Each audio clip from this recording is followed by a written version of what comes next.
Hello guys, good morning. હું પહોંચી ગઈ છું મહાબળેશ્વર અને અમે રૂમમાં ચેકિંગ કરી દીધું છે. અને હવે ચેકિંગ કર્યા પછી અમે જઈશું ચા નાસ્તો કરીને સીધા સાઇટ સીન ઉપર, જે મહાબળેશ્વરની અંદર અલગ અલગ સરસ સરસ સાઇટ સીન આવેલા છે.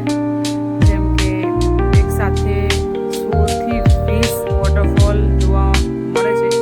એવું એક સરસ પોઈન્ટ છે જે અમારા હોટલથી નિયરમાં એમાં જ હતો.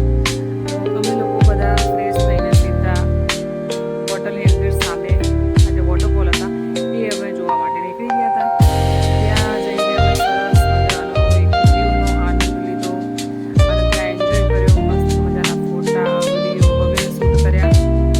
અને તમે જોઈ શકો છો આજુબાજુનું એટમોસ્ફિયર કેટલું મસ્ત લાગે છે. એકદમ ક્લાઉડી, ગ્રીનરી, નીચે રિવર, વોટરફોલ, કેટલી મસ્ત મજા આવી જાય એવો માહોલ હતો ત્યાં. અને ચોમાસાની અંદર બેસ્ટ જગ્યા છે. તમારે અહીંયા જવું હોય તો ચોમાસામાં જજો. અને મેં પણ ત્યાં જઈને થોડા વિડીયો શૂટ કર્યા છે અને ત્યાં માહોલની મજા લીધી છે. એના પછી અમે નેક્સ્ટ એક શિવ મંદિર છે, બહુ જૂનું ઐતિહાસિક, ત્યાં શિવ મંદિરે ગયા હતા. ત્યાં પણ તમે જોઈ શકો છો કે હાઈએસ્ટ ઉપર છે શિવ મંદિર. અને અહીંયા આજુબાજુનો એટમોસ્ફિયર તમે જુઓ, તેનું વેધર એટલું સરસ હતું છે, મજા આવી જાય. ત્યાંથી ઘરે આવવાની ઈચ્છા નથી થતી એવું વેધર હતું. ત્યાં પણ અમે ફોટોશૂટ, વિડીયો શૂટ કરી અને પછી આગળ નીકળ્યા. અને ત્યાંથી એક બીજો એક પોઈન્ટ હતો કે જ્યાં એક મોટો ધોધ પડતો હોય એ જગ્યા ઉપર અમે ગયા હતા. ત્યાં મંકી બહુ હતા. એટલે તમે ત્યાં જાઓ તો તમારો જે મોબાઈલ છે, પછી ચશ્મા છે, એ બધું બહુ સાચવીને રાખવું પડે. કારણ કે જો એ જોઈ જાય તો લઈને જતા રહેતા હોય છે. એટલે એ થોડું સાચવવું પડે તમારે. બાકી તમે નજારો જોઈ લો અને ત્યાંનું વેધર જુઓ. તમારે જવું હોય તો એકવાર મુલાકાત લેજો. મેં તો બહુ એન્જોય કર્યો છે માહોલનો. તમારે પણ એન્જોય કરવું હોય તો તમે જઈ શકો છો.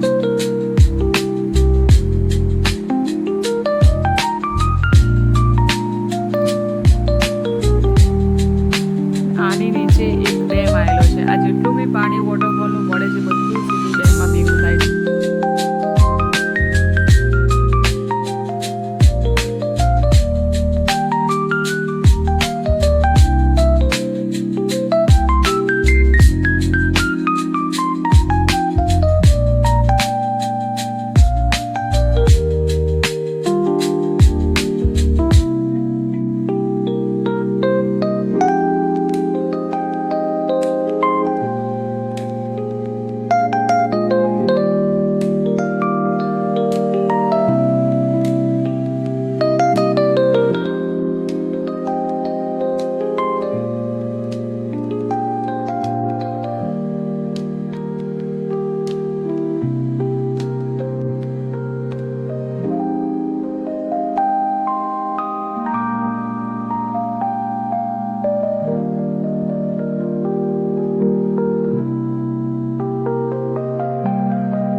હું અહીંયા એક મારા ફ્રેન્ડ સર્કલની સાથે ગઈ હતી.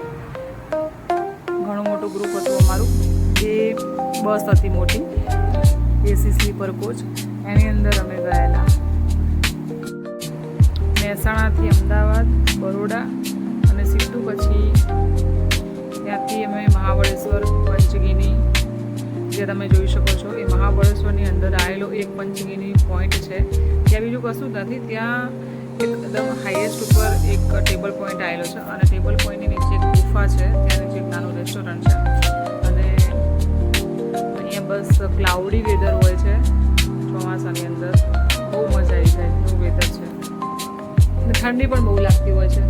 આમાં એવું થાય છે કે રેનકોટ, છત્રી લઈને આવ્યા, સાથે સાથે સ્વેટર યા જેકેટ કેપ ગ્લવ્સ બધું લઈને આવ્યો તો સારું હતું, એટલી ઠંડી લાગતી હોય છે ત્યાં.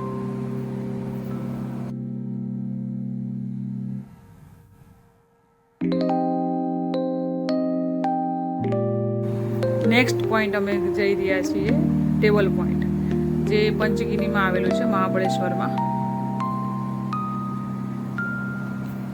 આખું અમારું ગ્રુપ છે, ગ્રુપ સાથે અમે ત્યાં એન્જોય કરવા જઈ રહ્યા છીએ. વરસાદી માહોલ છે, ગમે એટલા તમે ઘરેથી આઉટફિટ લઈને જાઓ મસ્ત મસ્ત વેસ્ટર્ન, કોઈ કામ નથી, કારણ કે ત્યાં જઈને તમારે રેનકોટ પહેરવો જ પડે, કારણ કે 24 અવર્સ ત્યાં રેલ ચાલુ ને ચાલુ હોય. 5-10 મિનિટ બંધ થાય, પાછું 5-10 મિનિટ થાય, પાછું સ્ટાર્ટ થાય.